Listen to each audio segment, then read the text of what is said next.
Asli ini bikin ngiler. Siapa yang ngekalap coba makan seblak pakai rajungan segede gini?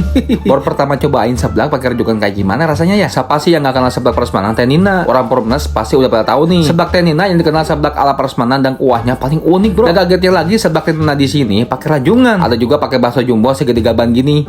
Makan seblak di sini udah pasti puas banget, bro. Gak nyangka sih dari semua toppingnya ada gokil semua. Sampai kalap loh pas rajungan dimasukin ke wajan. Aduh, bikin ngiler gitu. Nah, untuk kuahnya di sini kita bisa nikmatin ada dua pilihan. Ada kuah original dan asam manis. Per toppingnya harganya cuma 1.000 sampai 20 ribuan, bro.